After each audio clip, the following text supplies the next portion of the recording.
Hi everybody, Lisa Thorpe here. I wanted to do a little tutorial to help you kind of come up with some skin tones to use in the Subversive Stitch coloring fabric panels that you can find at lisathorpe.com in my shop. And I'm going to show you using Pentel fabric dye pastels. They're inexpensive and you can blend and get some colors. I recommend before you start on your fabric panels that you do a little practice fabric. So get a little scrap of white fabric or use the very corner of your panel. And for some skin tones, we're a little bit limited, but I'm going to use the yellow ochre, the Van Dyke brown, the pink, the white, and might throw in a little bit of the yellow orange.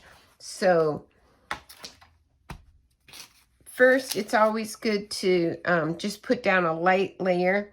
Oh, let me mention that you can sharpen your dye pastels. It's super important to put a piece of paper under before you sharpen, and just sharpen with, this is like a eyebrow pencil sharpener or a pencil sharpener, and have paper under you so that none of the big chunks of the dye pastels get on your fabric.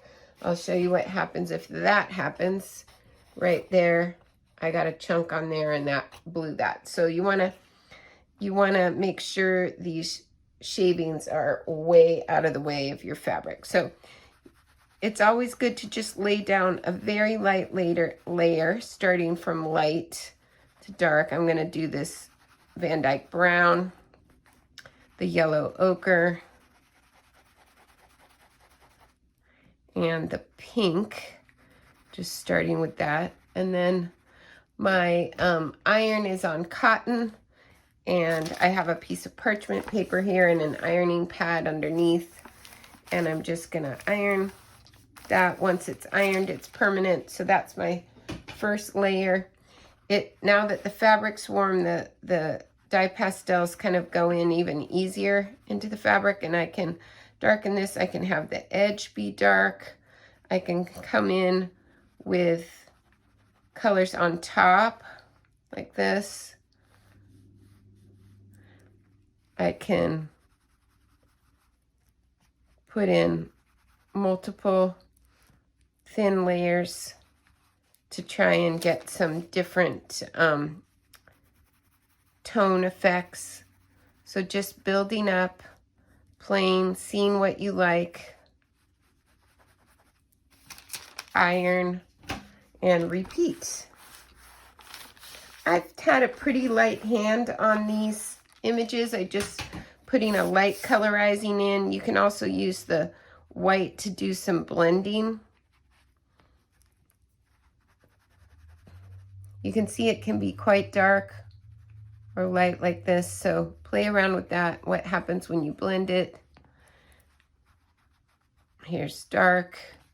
I can blend some over the top with that. Can add some of the yellow ochre and just keep playing with that. Experiment with a light hand, pressing hard, pressing light. See what you like before you jump into your panels. I want to show this again just to show. I put a very light layer. I used the Van Dyke brown around the edge, basically kind of outlining the whole thing. And then to give it to give the figure a little shape, I put a little bit of the yellow ochre in the roundy parts, ironed it, did a little bit of blending with the white, a little bit of pink on the cheeks, and just played with that before I did my stitch. You can see the words were done in a blue to green ombre. That's a fun thing. Here's another panel that I did. Same figure, different colors, different thread. So I hope that helps you get started. Again, go to lisathorpe.com to my shop to buy these new panels and other ones I have in my shop as well. And have fun playing.